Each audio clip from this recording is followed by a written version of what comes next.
نحمده ونستعينه ونستغفره ونؤمن به ونتوكل عليه ونعوذ بالله من شرور أنفسنا ومن سيئات أعمالنا من يهده الله فلا مضل له ومن يضلله فلا هادي له ونشهد أن لا إله إلا الله وحده لا شريك له ونشهد أن سيدنا ومولانا محمدا عبده ورسوله صلى الله تعالى عليه وعلى آله وأصحابه وبارك وسلم تسليما كثيرا كثيرا أما بعد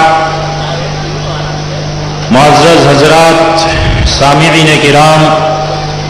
اسٹیج پر رونق افروز اساتذہ کرام، علماء کرام، الجامعۃ الاسلامیہ سراج العلوم جو صوبہ مہاراشٹر کا ایک عظیم دینی ادارہ ہے، ہر سال کے اختتام پر ایک عظیم الشان اجلاس عام منعقد کیا جاتا ہے، جس میں حفاظ کرام کی دستار بندی ہوتی ہے اور مدرسے کی روداد آپ کے سامنے پیش کی جاتی ہے اور ملک کی کسی عظیم شخصیت کے ذریعے آپ کو استفادہ کا موقع عنایت کیا جاتا ہے۔ سابقہ روایات کی طرح ان سال بھی ادارے کا 36واں سالانہ اجلاس عام بڑے ہی تشک و احتشام کے ساتھ منعقد ہو رہا ہے، اور اس اجلاس میں پہلے ہی کی طرح ملک کی عظیم شخصیات اور شہر اور اطراف شہر کی مختلف عظیم اور عبقری شخصیات تشریف لا رہی ہیں۔ جیسا کہ اعلان کے ذریعے آپ کو بتلایا گیا ہے کہ ایک عظیم شخصیت حضرت مولانا سید اشہد رشیدی صاحب دامت برکاتہم العالیہ، جو نواسہ شیخ الاسلام ہیں اور ایک بڑے ادارے کے محتمم ہیں، وہ بہت جلد ہمارے درمیان تشریف لا رہے ہیں۔ آج کے اجلاس کے وہ مہمان معظم اور مہمان خصوصی اور مقرر خصوصی۔ اس کے علاوہ بہت سے لوگ تشریف لا چکے ہیں، مہمان خانے میں بیٹھے ہوئے ہیں، اور ابھی انشاءاللہ پروگرام شروع ہوتے ہی آپ دیکھیں گے کہ اسٹیج بھر جائے گا اور یہ کرسیاں بھر جائیں گی، آپ کو نشست ملنی مشکل ہو جائے گی۔ اس لیے آپ حضرات سے درخواست ہے کہ آپ جلد سے جلد جو ادھر ادھر کھڑے ہوئے ہیں آ کر اپنی نشست لے لیں اور کرسیوں پر بیٹھ جائیں۔ حاضرین گرامی، اجلاس جو مدارس میں منعقد کیے جاتے ہیں اور خاص طور سے اس ادارے میں جو ہر سال عظیم الشان اجلاس منعقد ہوتا ہے، اس کا ایک بنیادی مقصد ہوتا ہے۔ اس کا ایک اہم مقصد تو یہ ہے کہ یہ ادارہ قوم کی امانت ہے، اس لیے قوم کو سال کے اختتام پر بلا کر کچھ مدرسے کی ہلکی سی جھلک پیش کی جاتی ہے، تاکہ آپ کو اندازہ ہو کہ یہاں کی تعلیم کیسی ہے، یہاں کی تربیت کیسی ہے۔ اسی کے ساتھ ساتھ ملک کی جو بزرگ شخصیات ہیں، جو علماء ہیں، بڑے بڑے جو اکابر ہیں، جن تک عوام کی رسائی نہیں ہو سکتی، ان کو ڈھونڈ کر تلاش کر کے اور ہر سال کسی نہ کسی نئے چہرے کو، نئی شخصیت کو بلا کر آپ کو استفادے کا موقع دیا جاتا ہے کہ آپ ان کی تقریر سنیں، آپ ان کے مواعظ سنیں اور اس کے ذریعے اپنی زندگیوں میں انقلاب برپا کرنے کی کوشش کریں۔ اسی کے ساتھ ساتھ ہر سال جو طلباء حفظ قرآن مکمل کرتے ہیں اور ایک عظیم سعادت سے بہرور ہوتے ہیں، ان کا اعزاز اور اکرام کیا جائے اور ان کے سروں پر عوام کے سامنے، علماء اور بزرگان دین کے سامنے دستار رکھی جائے۔ ان کا اصل اعزاز تو کل قیامت کے دن ہوگا، جب از اول تا آخر ساری انسانیت جمع ہوگی، سارے انبیاء جمع ہوں گے، سارے صحابہ ہوں گے، سارے انسان ہوں گے، لیکن ایک ہلکا سا اعزاز ان کی فراغت کے بعد اور حفظ قرآن مکمل کرنے کے بعد اس دنیا میں علماء کے ذریعے کیا جاتا ہے۔ یہ جلسے کے بنیادی مقاصد ہوا کرتے ہیں، یہ کوئی بے مقصد کام نہیں ہے، بے مقصد یہ مجلس نہیں سجائی گئی۔ ایک دینی مجلس ہے، اور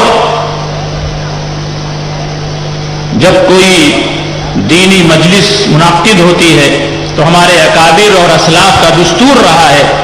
کہ ایسی دینی مجلس کا وہ انعقاد جب ہوتا ہے تو اس کا افتتاح قرآن کریم کی تلاوت سے کرتے ہیں، جبکہ دنیاوی نشستوں، کانفرنسوں اور سیاسی جلسوں اور گھر کے فنکشنوں، گھر میں منعقد ہونے والے پروگراموں کا انعقاد مختلف طریقے سے آپ دیکھتے ہیں، کہیں ریبن کاٹ کے ہوتا ہے، کہیں شمع روشن کر کے ہوتا ہے، اور آج تو ایک نیا فیشن اور نئی مغربی تہذیب آ گئی ہے کہ کوئی بھی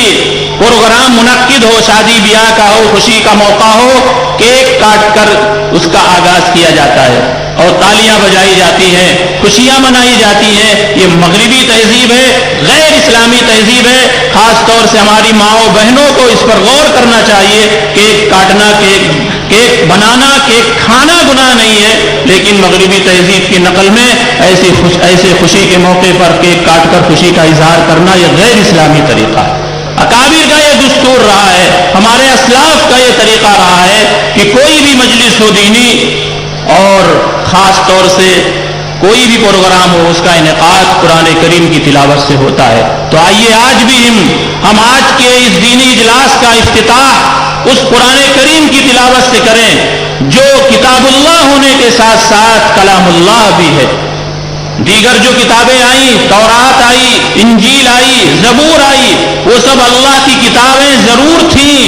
لیکن اللہ کا کلام نہیں تھا۔ کلام وہ ہوتا ہے جس کا تکلم متکلم کرے، اور قرآن کا تکلم اللہ نے کیا ہے۔ تبرک بالقرآن فإنہ کلام اللہ وخرج عن، قرآن کریم سے برکت حاصل کرو، اس لیے کہ اللہ کا کلام ہے، اللہ کی ذات سے نکلا ہے۔ جس طرح اللہ کی ذات غیر مخلوق ہے، اسی طریقے سے قرآن کریم غیر مخلوق ہے، اللہ کا کلام ہے، اللہ کی کتاب ہے، برکت والی کتاب ہے۔ میں چاہتا ہوں اسی کتاب اللہ اور کلام اللہ کی تلاوت سے آج کے اس عظیم الشان اجلاس کا آغاز کروں۔ اس کے لیے میں جامعہ کے شعبہ حفظ کے ایک استاد قاری محمد آصف صاحب دامت برکاتہم العالیہ سے درخواست کرتا ہوں کہ وہ تشریف لائیں اور اپنی تلاوت سے اس اجلاس کا آغاز فرمائیں۔ خاموشی کا ماحول بنائے رکھیں۔ خاص طور سے قرآن جب پڑھا جائے تو وَإِذَا قُرِئَ الْقُرْآنُ فَاسْتَمِعُوا لَهُ وَأَنصِتُوا لَعَلَّكُمْ تُرْحَمُونَ، کہا گیا ہے جب قرآن پڑھا جائے تو خاموشی کے ساتھ غور سے اس کو سنو، اس وقت اللہ کی رحمتیں نازل ہوتی ہیں۔ آپ قرآن سنیں اور اللہ کی رحمتوں سے بہرور ہوں۔ أعوذ بالله من الشيطان الرجيم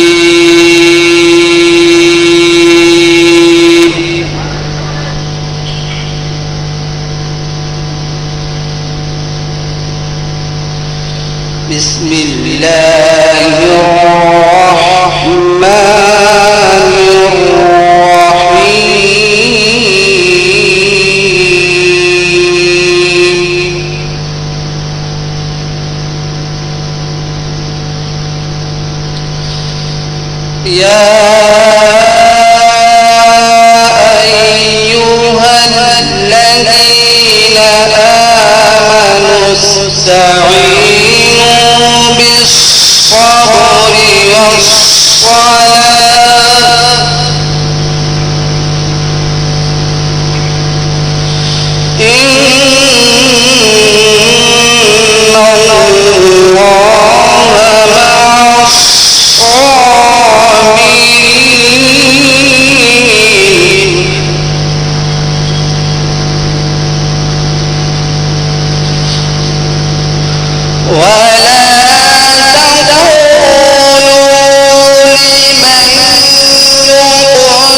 الذي يوسوس